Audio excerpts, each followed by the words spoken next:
इस संसार में हर वस्तु के दो पहलू होते हैं। पुस्तकें, जिन्हें मनुष्य की सच्ची मित्र कहा जाता है, उनका भी अपना एक अलग ब्रह्मांड है। परंतु कुछ पुस्तकें इस संसार में ऐसी हैं जिनका शैतानी दुनिया से संबंध है और जो नकारात्मक ऊर्जा से युक्त होती हैं। आज की इस वीडियो में हम कुछ ऐसी ही किताबों के बारे में जानेंगे। Number 1, grand ग्रिमोire।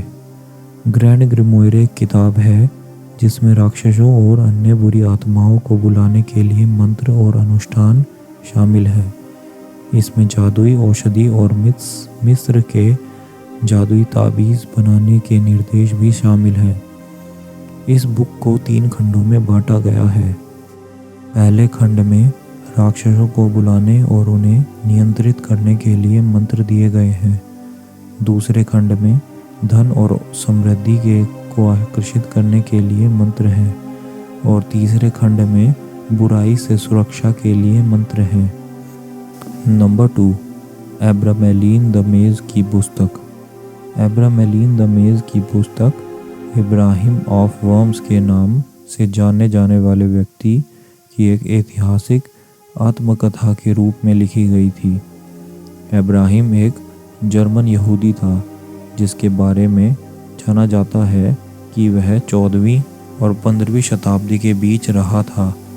एब्रामेलीन द मेज की किताब में इब्राहिम ने जादुई और कलावादी ज्ञान को अपने बेटे लेमैक तक पहुंचाने के लिए लिखा था और यह कहानी बताती है उसने पहली बार ऐसा ज्ञान कैसे हासिल किया। Number 3, Codex Gigas. बाइबल के बारे में तो आप सब जानते ही होंगे, जिसे ईसाई धर्म की आधारशिला और ईसाइयों का पवित्र धर्म ग्रंथ माना जाता है। लेकिन क्या आप जानते हैं कि दुनिया में एक ऐसी भी किताब है जिसे डेविल्स बाइबल यानी शैतान की बाइबल के नाम से जाना जाता है। जी हाँ, यह दुनिया की सबसे रहस्यमयी किताब मानी जाती है क्योंकि इसके पहले ही पन्ने पर एक शैतान की तस्वीर बनाई गई है। इसके अलावा किताब के अन्य पन्नों पर ये शैतान की तस्वीरें बनी हुई है। इस रहस्यमयी शैतानी किताब को कोडेक्स गिगास के नाम से भी जाना जाता है। इस किताब को दुनिया की सबसे खतरनाक किताब भी माना जाता है क्योंकि इसके बारे में आज तक ये नहीं पता चल पाया है कि इसे किसने लिखा और क्यों लिखा। फिलहाल यह किताब स्वीडन के पुस्तकालय में सुरक्षित रखी हुई है।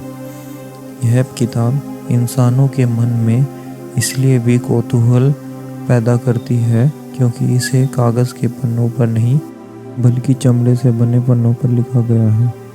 कुल 160 पन्नों की यह किताब बहुत भारी भरकम है। इसका वज़न 85 किलो के आसपास बताया जाता है। इसे उठाने में कम से कम 2 लोगों की ज़रूरत पड़ती ही है। कहते हैं कि इस किताब को महज एक ही रात में लिखा गया था। इसके पीछे यह कहानी प्रचलित है कि 13वीं सदी में एक सन्यासी ने अपनी मठवासी प्रतिज्ञाओं को तोड़ दिया था, जिसके बाद उसे दीवार में चिनवा दिया गया। इस कठोर दंड से बचने के लिए उसने महज एक रात में एक ऐसी किताब लिखने का वादा किया जो सभी मानव ज्ञान सहित मठ को हमेशा के लिए लाभान्वित करे।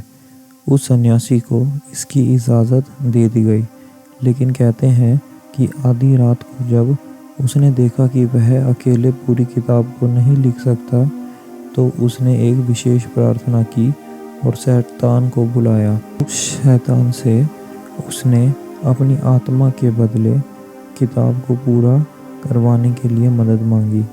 शैतान इसके लिए तैयार हो गया और उसने रात भर में ही पूरी किताब लिख डाली। हालांकि वैज्ञानिक मानते हैं कि प्राचीन समय में चमड़े के पन्नों पर ऐसी किताब को महज एक दिन में लिखना नामुमकिन है।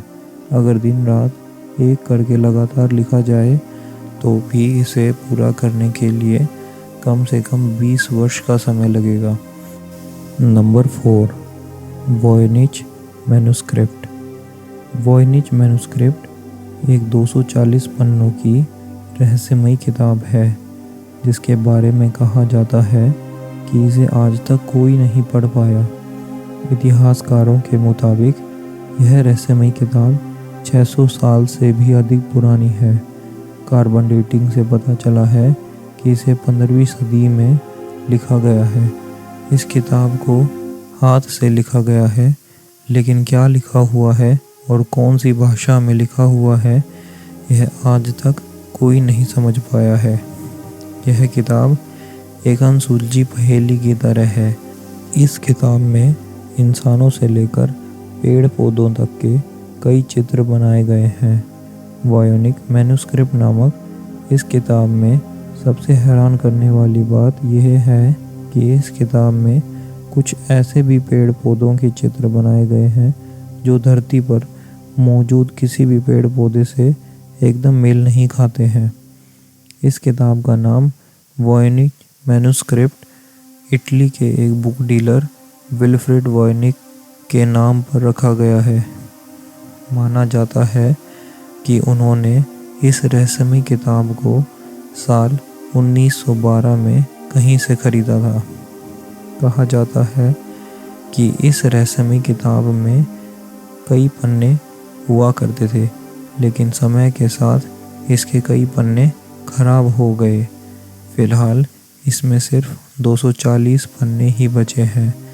इस किताब के बारे में कुछ खास तो नहीं पता चल पाया है, लेकिन इतना ज़रूर पता चला है कि किताब में लिखे गए कुछ शब्द लैटिन और जर्मन भाषा में हैं।